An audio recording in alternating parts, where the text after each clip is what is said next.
Salut, j'espère que tu vas bien. Aujourd'hui, on se retrouve pour un épisode où on va parler de la biomécanique, mais pas seulement. Aujourd'hui, je te propose de développer le sujet la biomécanique. Pour la biomécanique ne sert à rien.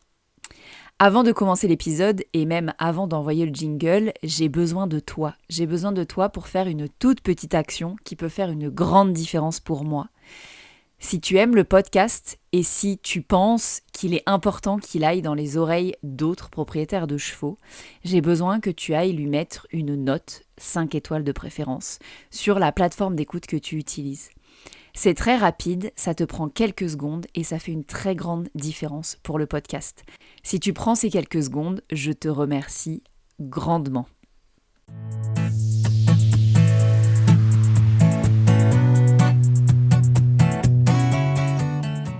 Salut, bienvenue dans À Cheval, le podcast de l'équitation collaborative. Je suis Morgane, je suis coach en équitation et j'accompagne mes élèves, peu importe leur discipline ou leur niveau équestre, vers plus de collaboration dans leurs échanges avec leur cheval. Si tu es cavalière et que tu es à la recherche de connaissances, de tips, de réflexions ou d'exos pour que ton équitation devienne plus collaborative, alors t'es au bon endroit. Dans ce podcast, je te partage seule ou avec mes invités tout pour t'inspirer et que tu puisses développer l'équitation dont tu rêves avec ton cheval. T'es prête ? Allez hop, à cheval ! Allez, on est parti pour cet épisode. Je suis hyper contente de développer ce sujet-là. Et à la fois, c'est vraiment ma façon de faire que je vais développer ici. Je sais que potentiellement, d'autres biomécaniciens auront d'autres approches. Mais là, c'est vraiment mon approche et ma façon de voir les choses que je vais vous développer sur cet épisode de podcast. Donc si ça résonne pour vous, n'hésitez pas à me le dire, à venir me le dire sur les réseaux sociaux ou à me le dire en commentaire si vous écoutez cet épisode sur Spotify. Merci à Léa d'ailleurs pour cette idée d'épisode. Parce que moi j'enseigne la biomécanique. Si vous me suivez depuis un moment, vous le savez. Je l'enseigne notamment à travers un programme qui s'appelle Feel and Fit, mais aussi à travers des stages dans à peu près toute la France. Et j'ai une façon particulière de faire de la biomécanique. J'ai une façon particulière qui n'est pas exactement la façon nette, droite qu'on m'a appris. J'ai appris des notions. J'ai appris beaucoup de notions de biomécanique. J'ai beaucoup d'apprentissage biomécanique, mais d'après moi, parfois, on oublie que la biomécanique est la mécanique du vivant. Et qu'avec le vivant, il ne suffit pas de mettre A à côté de B pour que tout s'emboîte parfaitement. Et on a besoin, quand on travaille avec le vivant, avec les chevaux en l'occurrence, et avec les gens, les humains, qui sont hyper importants à prendre en compte, dans l'équitation aussi, on a besoin de composer avec ce vivant. Parce que, avec ce cheval donc, ou avec cet humain. Parce que moi je pars toujours du principe, un principe simple d'anatomie. On sait qu'un muscle, pour être capable de se contracter de manière optimale, il doit être capable de se détendre de manière optimale.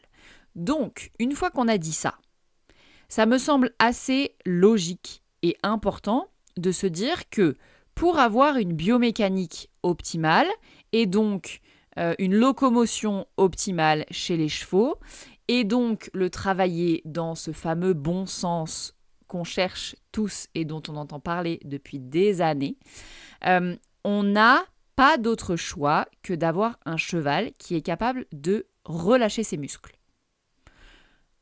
Et un cheval qui relâche ses muscles est forcément un cheval relâché. Pour relâcher ses muscles, le cheval a besoin d'être relâché et donc détendu. Et donc, tout ce que ça va chercher derrière.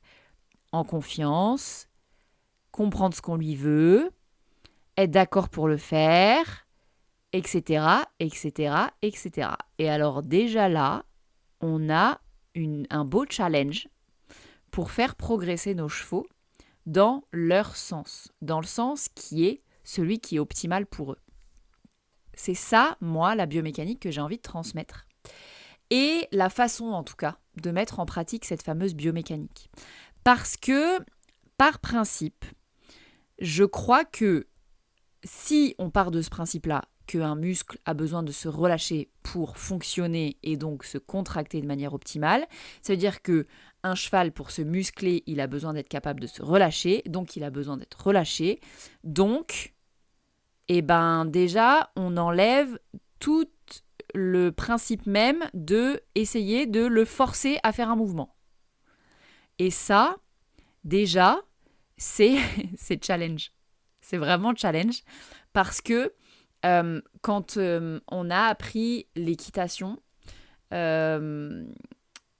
souvent, on nous a appris à faire au cheval. Et un peu faire coûte que coûte parfois. Je crois que vraiment les choses n'iront mieux avec notre cheval que si il est capable de se relâcher et donc s'il a confiance et donc qu'on est capable de lui proposer des mouvements et qu'il est plutôt OK pour le faire. Ça, c'est hyper important pour moi de le poser là parce que sûrement en écoutant ça, vous vous rendez compte le challenge que c'est de pratiquer la biomécanique de ce point de vue-là. Et vous comprendrez aussi pourquoi, dans la façon que moi j'ai de pratiquer la biomécanique et que j'enseigne, il est indispensable d'avoir une communication claire avec son cheval et d'avoir un émotionnel avec lequel on est en accord. Parce qu'on sait que le cheval, si on veut qu'il soit relâché, on n'a pas d'autre choix, nous, d'être relâché aussi. Qu'on travaille à pied ou à cheval, si on est tendu, on a un cheval tendu. C'est un peu un raccourci de le dire comme ça, mais je suis pas sûre que je grossisse le trait tant que ça en disant ça. En tout cas, moi, ce que je remarque sur le terrain, avec toutes les personnes que je rencontre, sur le terrain ou en ligne d'ailleurs, parce que dans les programmes, je fais beaucoup d'accompagnement en ligne, ce qui est extrêmement intéressant, parce que en travaillant en ligne, je n'ai pas d'autre choix que d'expliquer précisément ce que je veux, ce que je vois, ce que j'imagine dans ma tête aux gens pour qu'ils le fassent faire par eux-mêmes à leur cheval de la manière la plus collaborative possible. Et c'est vraiment ça qui est important pour moi de transmettre là dans cet épisode. C'est vraiment de se dire que faire de la biomécanique pour faire de la biomécanique n'a pas de sens, pour moi en tout cas. Faire de la biomécanique et que de la biomécanique pour améliorer la performance, franchement, au vu de ce que je vous ai dit avant, si on n'a pas la confiance, la coopération et la collaboration avec notre cheval, d'après moi, ça ne fonctionne pas. Et si on force notre cheval, si on le force, si on ne lui demande pas son avis, si on croit que mettre des enraînements va régler notre problème, dans la mesure de tout ce que je viens de vous dire avant, je ne vois pas comment ça peut fonctionner. Un cheval, un muscle, pour fonctionner de manière optimale, a besoin d'être capable de se relâcher. Donc, un cheval, pour fonctionner de manière optimale, a besoin de se relâcher. Et je ne connais pas de chevaux qu'on a saucissonnés. Je parle bien de saucissonner. Là, on peut rentrer dans le débat de oui, mais les enraînements suivant comment c'est utilisé, blablabla.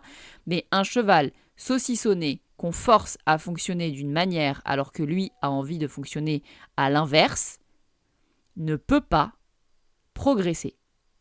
En tout cas, pas dans le sens dont on a envie qu'il progresse. Ça me semble assez logique dit comme ça. Et c'est vraiment le sens de ce que je partage dans le programme Feel and Fit. D'ailleurs, si ce programme t'intéresse, je le mettrai dans la description. Je mettrai le lien dans la description de l'épisode. Et je sais que cette vision peut amener des débats parfois assez houleux avec d'autres cavaliers, notamment d'autres cavaliers techniques qui travaillent la technique des chevaux, la performance et tout ça. Et à la fois, vraiment, quand on part de ce principe-là, je ne vois pas comment ça peut fonctionner sans la collaboration du cheval. Et donc, si on veut qu'il y ait collaboration, il faut qu'il y ait ce qu'on appelle éducation, genre que le cheval comprenne ce qu'on lui veut, et qu'il y ait la possibilité d'avoir relâchement, et donc relâchement de la part du cavalier, et donc travail sur les émotions du cavalier, mais aussi tout plein d'autres choses. Genre la façon dont le cavalier se tient à cheval, etc., etc. Donc, en fait, c'est hyper complexe tout ça. Et à la fois, en ayant les connaissances de base de biomécanique, ça nous permet de savoir si on est pertinent sur tout le reste ou pas. Et moi, c'est vraiment ça, et comme ça que j'aime bien utiliser la bioméca, c'est vraiment ce truc de se dire, j'ai tout plein d'infos que je peux prendre de comment mon cheval il fonctionne maintenant, et avec tous les outils que j'ai, peu importe les outils que vous avez, que vous travaillez en équitation éthologique, en équitation traditionnelle, en western, en n'importe quelle discipline, en fait, quand vous avez ces bases de bioméca, vous avez juste ensuite à mettre les outils que vous connaissez pour aller améliorer le cheval de ce point de vue-là. C'est tout.